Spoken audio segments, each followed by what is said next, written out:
Vale, compañeros, vamos a intentar explicar lo que es el tiempo, ese concepto cíclico de repetición de las cosas. Entonces, desde la Tierra, ¿cómo podemos medir el tiempo? Pues con el Sol. Y el Sol sabemos que tiene un movimiento de analema, es decir, máxima altura, mínima altura y lo que es importante, que pasan los rayos del Sol por unos puntos en concreto en grandes construcciones, que es lo que los antiguos nos dejaron escritos. Por ejemplo, aquí tenemos una pirámide que sabemos que en nuestros 4 puntos, nuestros marcadores, por ejemplo, sube la serpiente o baja la serpiente en el otro punto. Entonces, cuando esto se repite, dicen, mira, sube la serpiente otra vez, igual que el año pasado. Pues ya sabemos que ha pasado un año. Por eso podemos establecer unas fechas en concreto.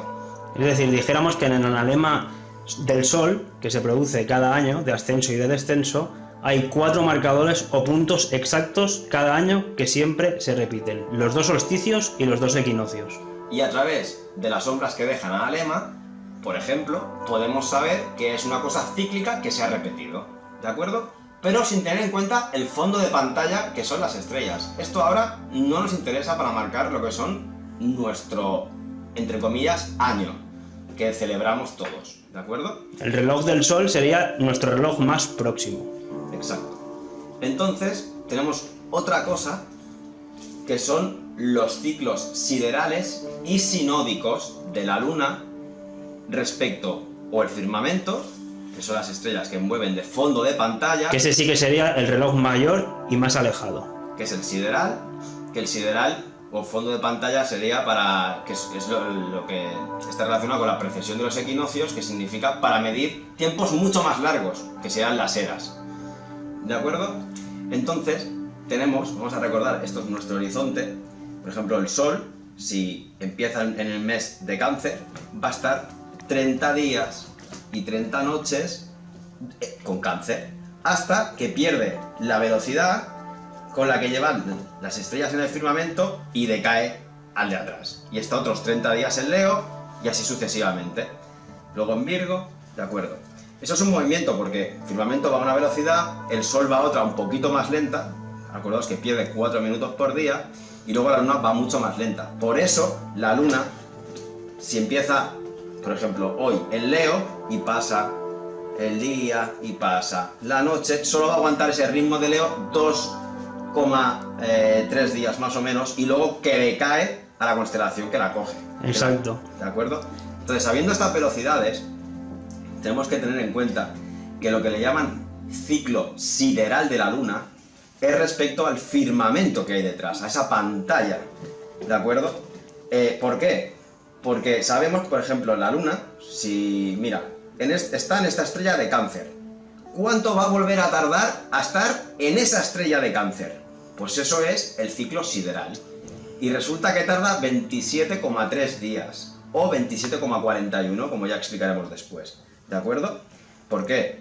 Porque en ese pasar de días y de noches va decayendo signo tras signo atrás, tras signo atrás, tras signo atrás, y al cabo de 27,3 días vuelve a estar en ese mismo punto de Cáncer. Eso es el ciclo sideral. ¿Y qué es el ciclo sinódico? Pues de fondo de pantalla, en el sinódico ya no tenemos como referencia a las estrellas, sino que tenemos al Sol. Y como hemos dicho que el Sol va a una velocidad más lenta que el firmamento, pues claro, va a tardar un poquito más en darse esa convergencia del mismo punto de referencia con el Sol, ¿vale? Es decir, si os he dicho que el sideral era el mismo punto de la Luna respecto al firmamento, pues vamos a coger, mira, ahora la Luna está con el Sol, en ese mismo punto. ¿Cuánto va a volver a tardar a estar precisamente con el Sol alineado otra vez ahí? Pues 29,53 días, que es el ciclo sinódico. Exacto. Que es un poquito más largo que el sideral, obviamente, porque el Sol va más lento que el firmamento. Claro. ¿Vale? Vale. Pues entonces, lo que podemos comprobar es que los ciclos sinódicos son los que crean las fases de la Luna, ¿de acuerdo? Dependiendo el Sol, cuando la coge, ya sabemos que está decreciendo, cuando la pasa está creciendo, y cuando está totalmente opuesta es la Luna llena, ¿de acuerdo?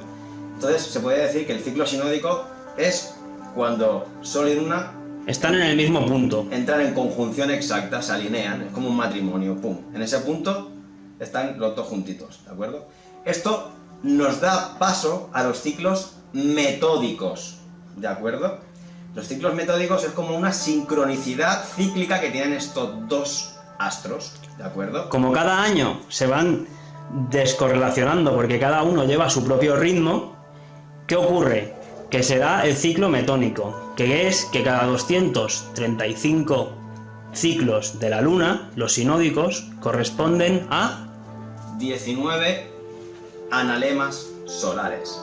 Es decir, cada 19 analemas que hace el Sol se corresponde con 235 fases de la Luna completos. completos. Que se han puesto cada 19 analemas enteros o años, se han puesto estos 235 veces juntitos. ¿Vale? Ese es el ciclo metódico. Y ahora vamos a explicar el ciclo de Saros, que no significa que se deba a esta conjunción de Sol y Luna, porque es la de los eclipses, ¿vale? ¿Y qué nos dice el ciclo de Saros? Nos dice que cada 223 ciclos sinódicos, es decir, que estos dos, Sol y Luna, se alinean perfectamente, se dan 84 eclipses, 42 de Sol y 42 de Luna. Y esto se produce al cabo de 18 analemas solares con 11 días.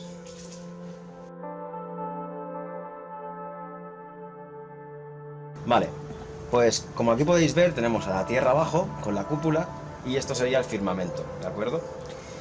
Que yo el firmamento, acordaos que desde fuera todo gira hacia la derecha. Ahora luego haremos un poquito más el inciso en ello. Entonces, si os fijáis, aquí yo he puesto el Sol y la Luna junto con las constelaciones del zodiaco, que es por donde pasan, ¿de acuerdo? Entonces lo que vamos a hacer va a ser, con nuestra coherencia de perspectiva que venimos explicando en los vídeos anteriores, vamos a levantar, nos vamos a ir hacia un sur y vamos a levantar poquito a poco nuestra perspectiva, ¿de acuerdo?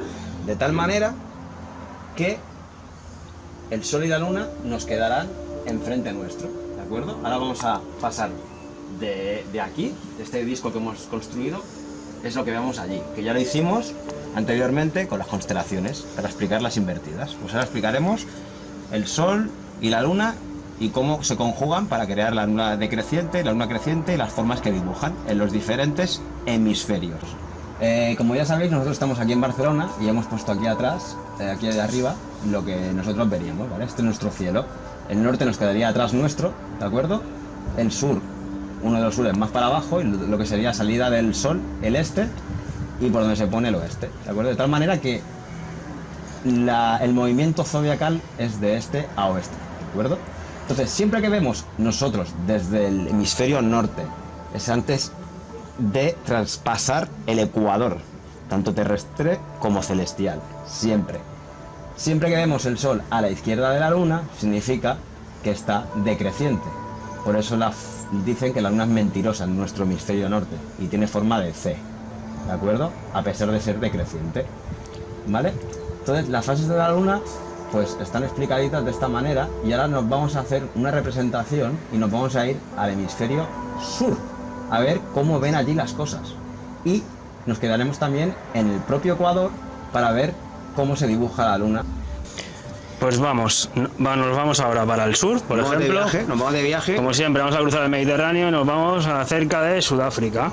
Ya podemos empezar a ver cómo, obviamente, no hemos tocado la dirección por la que sale el Sol y la Luna. ¿De acuerdo? Aquí podéis ver la flechita. Solo nos hemos desplazado nosotros y nos hemos colocado en otro punto del plano. Exacto. En este caso en el sur. Antes, donde salía de izquierda a derecha, por decirlo de alguna manera, ahora sale de derecha a izquierda. Pero el oeste no lo hemos tocado. ¿De acuerdo? Simplemente hemos dejado al norte al otro lado.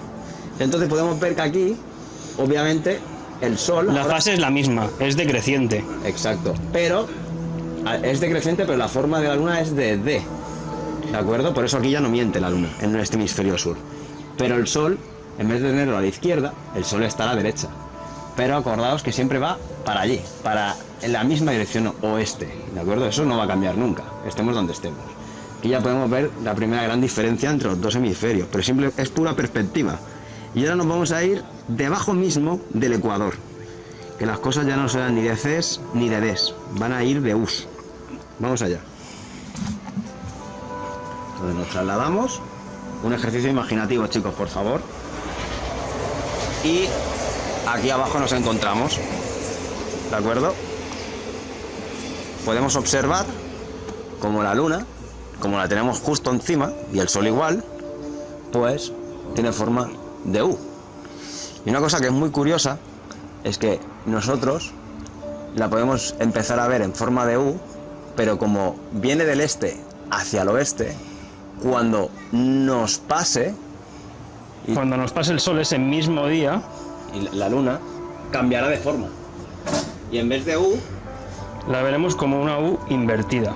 Exacto. Es decir, cuando está en fase decreciente, cuando la vemos acercarse hacia nosotros en el ecuador, tiene forma de U. Pero una vez nos pasa sobre nuestra cabeza, se convierte en una U invertida.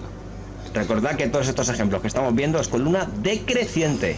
Lo mismo pasaría con luna creciente, pero estaría el sol en el otro lado de la luna. Exacto. En el ecuador, cuando hay una luna creciente, cuando la vemos aparecer por nuestro horizonte, la vemos en forma de U invertida.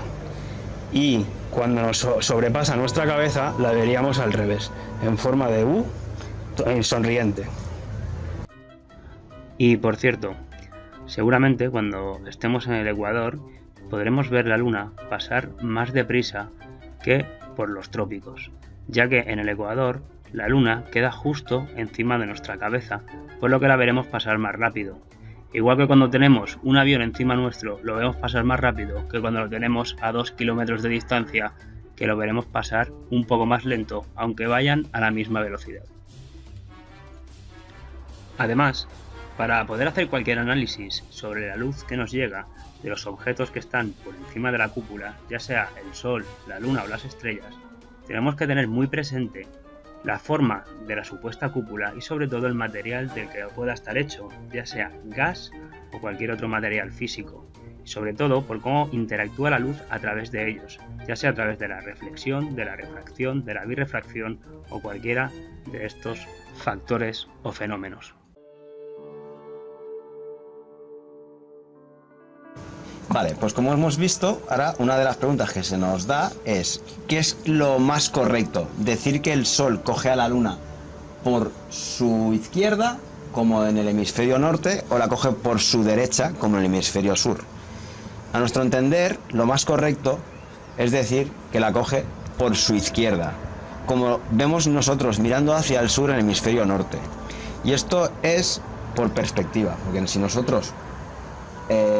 como podéis ver, hemos hecho la perspectiva levantando las cosas. Ahora vamos a volver a bajar la perspectiva y ponernos fuera de esta cúpula para realmente ver cómo se mueven las cosas. Entonces vamos a bajar y vamos a volver al sitio inicial. Exacto. ¿No? Entonces vamos bajando. Aquí podemos ver que yo voy a dibujar el Sol y la Luna tal y como las estamos viendo en el hemisferio norte. Arriba. Está en decreciente y el Sol a la izquierda de la Luna, ¿de acuerdo? Entonces bajamos, por favor. Quitamos lo que sería la perspectiva. Exacto. ¿Vale? Bajamos. Y nos vamos a colocar como encima de Polaris. ¿Vale? Y entonces aquí podemos ver cómo las cosas, todo gira hacia la derecha. Tanto el Sol como la Luna. Todo está girando hacia la derecha, desde fuera. Pero obviamente nosotros, desde el hemisferio norte, ahora vamos a ponernos aquí en medio, por favor. Voy a subir Polaris, porque me estoy metiendo entre Polaris y el círculo zodiacal. Y mira aquí arriba, si enfocas aquí arriba, yo seguiré moviendo todo hacia la derecha. Pero por eso vemos las constelaciones girar todo hacia la izquierda o contraria a las agujas del reloj. Sí, esto ya lo explicamos en el otro vídeo. ¿De acuerdo? Pero por esa misma perspectiva es que realmente creemos que lo que realmente se ve desde fuera es tal como se ven las cosas En el hemisferio norte mirando hacia el sur, ¿vale? Porque obviamente en el hemisferio norte, si queremos ver la estrella del zodiaco, tenemos que ver y mirar hacia el sur, no hay otra.